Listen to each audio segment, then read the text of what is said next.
تو ان کو بڑی عزت دی، ابن زیاد کو امام حسین سمجھ کے مغالطے میں بہت زیادہ عزت دی اور بہت ساری باتیں ان سے کر لیں. تو اس سے جو ہے ابن زیاد کو اس بات کا جو اس کو شک تھا وہ اس کا شک یقین میں بدل گیا کہ یہ لوگ امام حسین کے ہاتھ پر بیعت کر لیں گے. پھر اس کے بعد جو ہے جب حضرت مسلم بن عقیل ابتدا میں آئے تو مسلم بن عقیل نے جب امام حسین کو خط لکھا کہ بھئی آپ آ جائیں اور سچویشن ویسی ہے جیسی انہوں نے خط میں بیان کی تھی. تو اس کے بعد امام حسین رضی اللہ تعالیٰ نے اپنا سفر کا آغاز کیا، اور یہاں پہ جب یزید ابن زیاد پہنچا کوفہ میں، اور اس نے جو اپنے استقبال کا انداز جو مغالطے میں ہو گیا تھا وہ جب دیکھا تو پھر اس نے اپنی اسٹریٹجی چینج کی، اور پھر جو دھمکی سے ڈر رہا تھا اس کو دھمکی سے ڈرایا، جو مال سے بدل رہا تھا اس کو مال سے بدلا. پھر یہ لوگ کچھ لوگ مال لے کے بدلے، کچھ لوگ منصب لے کے بدل گئے، اور کچھ لوگ ڈر کے مارے بدل گئے. تو یہ کتابوں سے تو یہی ظاہر ہوتا ہے کہ ابتداً وہ امام حسین رضی اللہ تعالیٰ عنہ کے ہاتھ پر بیعت کرنا چاہتے تھے، لیکن کچھ ڈر کے مارے، کچھ مال کی محبت میں اور کچھ منصب کی محبت میں پھر ان کے قلب منقلب ہو گئے. سبحان اللہ. اسی کے ساتھ مفتی صاحب یہ سوال ہے کہ جب خیمے گاڑ دیے گئے، جب ان کو امام علی مقام کو بتایا گیا کہ یہ کرب و بلا کی سرزمین ہے، اس کے بعد جو یزید تھا اس کا کیسا رویہ تھا امام علی مقام کے ساتھ؟ حر بن یزید کا بالکل. جب امام حسین جب کوفہ کے قریب پہنچے، عراق کے قریب پہنچے، تو وہاں سے جب تھوڑی دوری پر جو پہلا جو ابن زیاد کی طرف سے یزید کی طرف سے کہہ لیں جو پہلا قافلہ تھا، اس کا جو سپہ سالار تھا وہ تھا حر بن یزید، اور اس کے ساتھ 1000 فوج تھی، 1000 سپاہی اس کے ساتھ تھے، اور یہاں سے تھے 82 لوگ، امام حسین کے ساتھ ملا کے 82 لوگ تھے. ان کو روکنے کے لیے 1000 کا قافلہ بھیجا گیا. تو حر بن یزید نے جب یہ پہلی جو ہے نا وہ رکاوٹ تھی امام حسین کے، تو وہ دن تھا 2 محرم کا. تو جب امام حسین وہاں پہنچے تو جب حر بن یزید نے آپ کا بڑے اچھے انداز سے استقبال کیا اور بڑے اچھے انداز سے آپ سے ملا، اور پھر کہا کہ بھئی مجھے ابن زیاد کی طرف سے حکم ہے کہ میں آپ کو کوفہ نہ جانے دوں بلکہ آپ کو میں ابن زیاد کے پاس لے جاؤں. تو امام حسین نے فرمایا کہ میں کیوں جاؤں ابن زیاد کے پاس، مجھے تو کوفہ والوں نے بلایا تو میں تو کوفہ والوں کے پاس جاؤں گا. تو کہا انہوں نے مجھے خطوط لکھے، آپ نے خطوط دکھائے بھی. تو اس نے کہا، حر بن یزید نے کہا کہ مجھے اس بارے میں علم نہیں ہے، بس مجھے تو یہی حکم ملا ہے کہ آپ کو جو ہے نا میں ابن زیاد کے پاس لے جاؤں. تو امام حسین نے وہاں جانے سے منع کر دیا. تو پھر امام حسین نے فرمایا کہ میں اپنے شہر میں اپنے وطن میں واپس چلا جاتا ہوں، مکہ سے جہاں سے میں آیا ہوں. تو وہ بھی نہیں جانے دیا حر نے.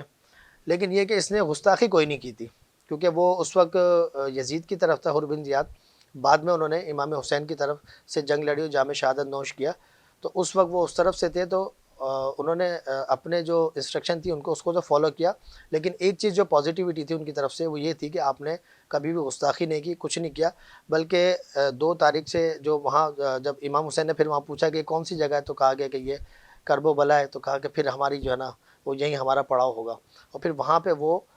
جو امام علی مقام کی جو اس کی رسپیکٹ تھی اس کا اندازہ اس بات سے لگایا جاتا ہے کہ جب نمازوں کا وقت ہوتا تھا تو امامت حضرت امام حسین کرتے تھے، اور حضرت حر اور دیگر جو لوگ تھے وہ ان کے پیچھے نماز پڑھتے تھے. سبحان اللہ. سبحان تو اللہ. ان کا رویہ پازیٹیو تھا. ٹھیک. اچھا، ایک چیز اور کہ 2 محرم سے لے کر 6 محرم تک کا جو دورانیہ تھا، یعنی ان دنوں کا، اس کے بارے میں اس وقت کیا معاملات ہوا کرتے تھے وہاں پر، اور کس طریقے سے پھر اسٹریٹجیز کو پلان کیا گیا، تھوڑا سا اس پہ بھی روشنی ڈالیے گا. اچھا، جیسے حضرت حر کا جو قافلہ تھا پہلا 1000 لوگوں کا، تو انہوں نے ان کو امام حسین کا جو 82 افراد پہ مشتمل قافلہ تھا تو ان کو وہیں روک لیا. پھر امام حسین بھی وہیں رک گئے کہ بھئی نہ آگے جا سکتے نہ پیچھے جا سکتے ہیں. اور ابن زیاد کے پاس آپ نے فرمایا کہ بھئی مجھے بتائیں کیوں جاؤں میں ابن زیاد کے پاس، اگر اس کو ملنا ہے میرے پاس آ جائے. تو آپ نے وہیں پھر اپنے خیمے وغیرہ، کیونکہ خواتین بھی تھے بچے بھی تھے، تو آپ نے وہیں اپنے خیمے وغیرہ لگا دیے اور وہیں تھے. اور پھر 2 محرم سے لے کے 6 محرم تک وہاں پہ باقاعدہ جماعت کے ساتھ نماز پڑھائی جاتی تھی. امام حسین نماز پڑھاتے تھے اور یہ سب لوگ ان کے پیچھے نماز پڑھتے تھے. اور اس وقت تک ان 3-4 دنوں میں وربلی بہت زیادہ فورس کیا جاتا تھا کہ آپ یزید کے ہاتھ پہ بیعت کر لیں. ٹھیک ہے، وربلی بہت زیادہ فورس کیا جاتا تھا. اس وقت جنگ و جدال والا معاملہ شروع نہیں ہوا تھا، وہ 6 محرم کے بعد سے شروع ہوا تھا، 7 محرم سے. تو اس وقت تک یہ وربل جو ہے نا فورس کیا جاتا تھا. امام حسین رضی اللہ تعالیٰ عنہ کی طرف سے جو ہے وہ 3 باتیں رکھی گئی تھیں ان دنوں میں، جو وربل کمیونیکیشن ہوتی تھی ان کی. تو اس میں 3 باتیں تھیں. پہلی بات یہ تھی کہ بھائی مجھے کوفہ والوں نے بلایا تو مجھے کوفہ والوں کے پاس جانے دو، آپ لوگ کیوں روک رہے ہو. ان کے خطوط میرے پاس موجود ہے جو ایویڈنس ہے کہ انہوں نے مجھے بلایا، تو یا تو مجھے وہاں جانے دو. وہاں نہیں جانے دو تو دوسرا آپشن یہ ہے کہ بھائی مجھے اپنے وطن جانے دو مکہ میں، وہاں بھی نہیں جانے دیتے تو پھر مجھے اجازت دو تو میں کہیں اور چلا جاؤں کسی اور شہر میں، ٹھیک ہے، یا پھر آپ مجھے یزید کے سامنے بٹھا دو کہ میں اس سے بات چیت کر لوں، شاید کچھ معاملات جو ہے نا حل ہو جائیں۔ تو لہٰذا وہاں سے سامنے کی طرف سے ابن زیاد کی طرف سے یہی پیغام آتا تھا کہ یا تو آپ یزید کے ساتھ بیعت کریں، ہم آپ سے جنگ کرنا نہیں چاہتے، آپ یزید کے ہاتھ پہ بیعت کر لیں۔ امام حسین کہتے تھے میں اس کے ہاتھ پہ بیعت نہیں کروں گا، تو پھر وہ کہتے ہیں اگر آپ بیعت نہیں کریں گے تو پھر تلوار سے بات ہوگی، پھر جنگ ہوگی۔ اچھا، جب آپ نے خیمے گاڑے تو اس وقت جو ارد گرد کا ماحول تھا، کیونکہ کربلا پہ بھی تو لوگ تھے، تو ان کا رویہ کیسا تھا؟ مطلب جو آل رسول تھے یا جو قافلہ آیا تھا جس کے سپہ سالار امام حسین رضی اللہ تعالیٰ عنہ تھے، تو ان کے ساتھ کیسا ان کا ہاو ہے، کس طریقے سے تھا؟ مطلب وہ ایکسیپٹ کر گئے تھے ان کو کہ یہ کیونکہ یزیدی فوج سے مکالمات تو چل رہے تھے، تو اس وقت کیا حال و احوال تھا؟ اس وقت دیکھیں بہت سارے لوگوں کو تو حقیقت کا پتہ ہی نہیں تھا، ایون کہ بہت سارے صحابہ کرام کو بھی اس معاملات کا نہیں پتہ تھا۔ اس وقت کئی صحابہ کرام حیات تھے، تو بہت سارے صحابہ کرام کو بھی نہیں پتہ تھا کہ یہ سارے معاملات ہو رہے ہیں۔ تو جن لوگوں کو آہستہ آہستہ پتہ چلتا گیا، تو کچھ لوگوں نے تو آپ کے قافلے میں شریک ہو گئے اور جام شہادت نوش کیا کہ بھئی ہم امام حسین کی طرف ہیں، اور کچھ لوگ کیونکہ ظاہر ہر کسی میں اتنا حوصلہ نہیں ہوتا، تو کچھ لوگ آگے نہیں آئے ڈر کے مارے کہ کیونکہ وہاں پہ وہ اتنی بڑی فوج، اور پھر بعد میں جب ابن سعد کو جب بھیجا گیا تو وہ تو 12,000 کا لشکر لے کر آیا، 12,000 کا، اور یہاں 82 لوگ ہیں اور کچھ لوگ اور شامل ہو گئے، تو وہ سینکڑوں کی تعداد میں، لیکن سامنے جو ہے نا ہزاروں کی تعداد میں، اور جنگی سامان سے لیس ہے۔ یہاں تو کچھ بھی نہیں ہے، یہاں تو بچے ہیں، عورتیں ہیں، جنگی سامان بھی نہیں ہے، وہاں تو جنگی سامان سے لیس ہے، اور پھر بڑے جابر قسم کے وہ لوگ تھے۔ اور تو بعض لوگ جو ہے نا وہ جو ارد گرد کے تھے، تو بعض تو امام حسین کے قافلے میں شامل ہو گئے تھے، لیکن بعض لوگ ڈر کے مارے جو ہے وہ شامل نہیں ہوئے تھے۔ اچھا، ایک چیز لیکن جو شامل نہیں بھی ہوئے تو ان کے دلوں میں بھی یہی تھا کہ امام حسین کے ساتھ غلط ہو رہا ہے۔ ٹھیک۔ اچھا، ایک چیز اور مجھے بتائے گا کہ میں نے جو پڑھا، جتنی تعلیمات میری ہیں، اس کے جب امام حسین نے جب سفر کا آغاز شروع کیا تو آپ نے پوچھا بھی تھا، یہ چیز صحیح ہے نہیں، کہ میری نالج میں آپ اضافہ کیجیے گا دیکھنے والوں کی، کہ آپ نے پوچھا تھا کہ کون جانا چاہتا ہے کون نہیں جانا چاہتا، کسی پر جبراً آپ کسی کو نہیں لے کے گئے؟ اس پہ تھوڑی سی روشنی ڈالیے گا۔ جی بالکل، جو ہے نا جب امام حسین کا قافلہ جب مکہ شریف سے چلا تو ایک تو آپ کے گھر والے تھے،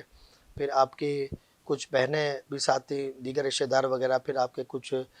شاگرد وغیرہ دیگر جو آپ کا حلقہ احباب تھا، تو اس میں کوئی بھی جبری طور پہ نہیں تھا، سب اپنی رضا سے ہی جو ہے نا شامل تھے، جبری طور پہ کسی کو نہیں تھا۔ اور اس وقت بھی جو ہے نا جب امام حسین جب اڑ گئے تھے کہ بھئی میں جو ہے نہیں یزید کی بیعت کروں گا، تو اس وقت بھی بالکل سب کو کلی اختیار تھا، اور جو بس وہ جس کے نصیب میں شہادت تھی اور جس کو اللہ نے جذبہ دیا تو وہ پھر ثابت قدم رہے امام حسین کی طرف، کیونکہ جب لیڈر ثابت قدم رہتا ہے نا تو پھر پیچھے جو ان کی رعایا ہوتی ہے تو وہ بھی ثابت قدم رہتی ہے، وہ موٹیویشن ہوتی ہے، ان پریکٹیکل موٹیویشن ہوتی ہے۔ اور آپ یہاں پہ ایک نقطہ میں عرض کروں کہ جیسے کہ 82 لوگ تھے ابتدان میں، 82%، جس میں بچے بھی ہیں اور عورتیں بھی ہیں اور شیرخوار بچے بھی تھے، شیرخوار بچے بھی تھے، بالکل۔ تو یہ سارے، اور سامنے جو پہلا جو گروپ آیا تو وہ 1000 لوگوں کا تھا، 1000 سپاہی تھے اس میں، اور اس کے بعد جو دوسرا گروپ آیا 6 یا 7 کو، تو وہ 12000 لوگوں کا تھا۔ تو اس کا مطلب یہ ہے کہ جو دشمن تھا وہ بھی امام حسین کے حوصلے کو کچھ نہ کچھ انداز میں جانتا تھا کہ یہ شیر خدا کی اولاد ہے، یہ 2-4 لوگوں سے قابو میں نہیں گے، ہزاروں کی تعداد میں بھیجنے پڑیں گے۔ حالانکہ یہاں پہ نہ سامان ہے نہ کچھ ہے، جنگی سامان بھی نہیں ہے، لیکن دشمن کے مائنڈ میں تھا نا کہ یہ شیر خدا کی اولاد ہے، ان کو کنٹرول کرنا اتنا آسان نہیں ہے، یہ بہت ثابت قدم لوگ ہیں، اسی لیے تو ہزاروں کی تعداد میں لشکر آ رہا تھا۔ اور پھر یہی والی چیز کہ اس چیز سے یہ بھی ایک چیز ثابت ہوتی ہے کہ آپ کا خدا پر ایمان،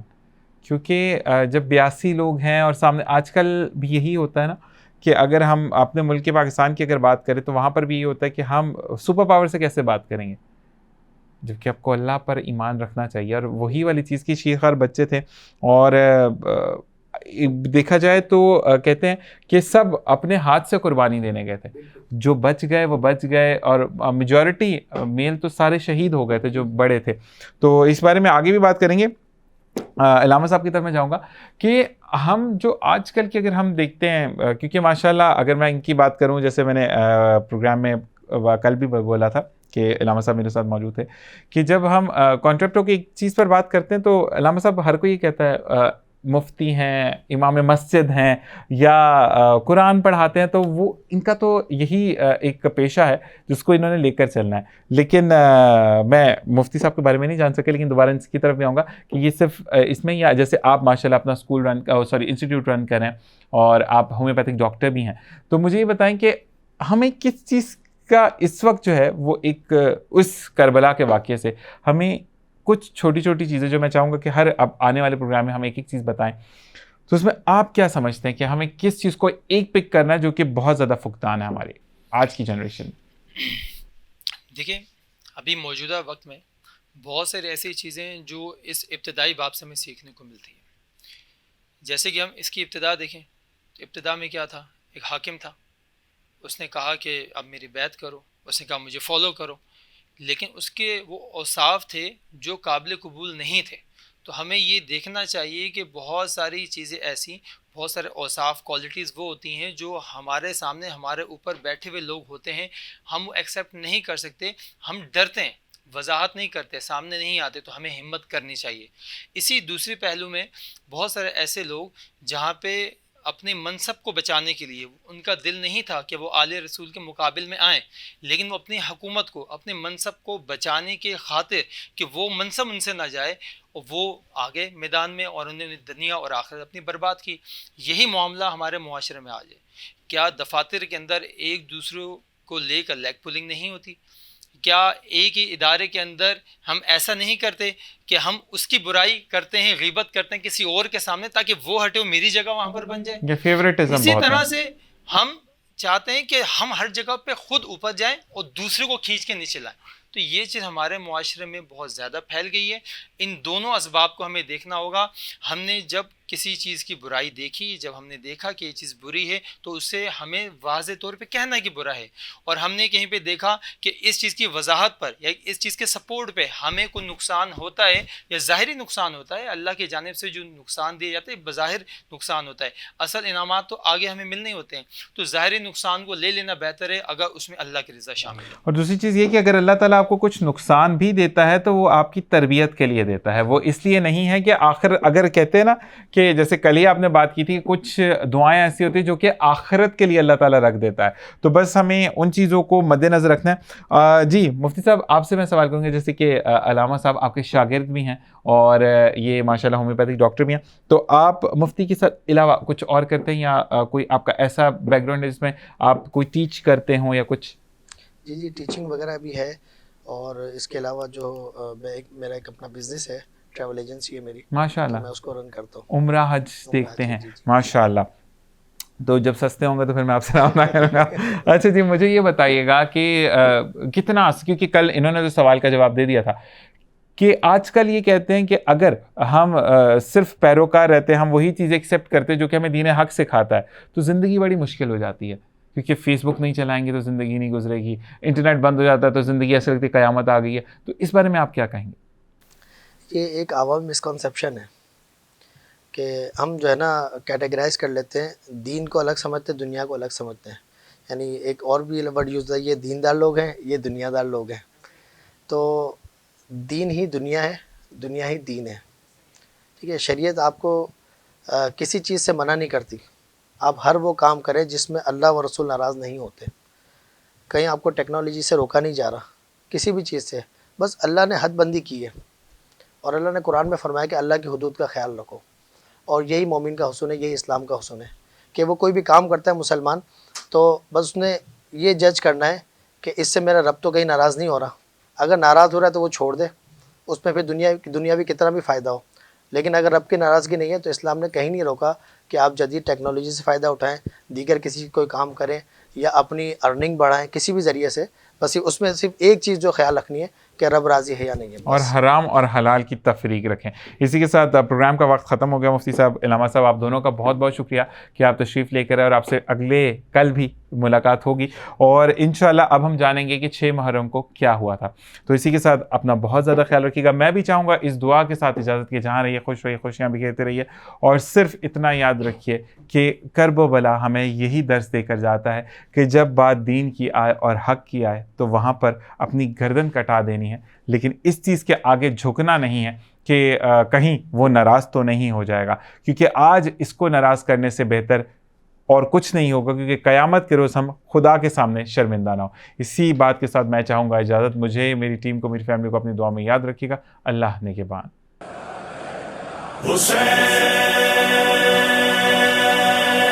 حسین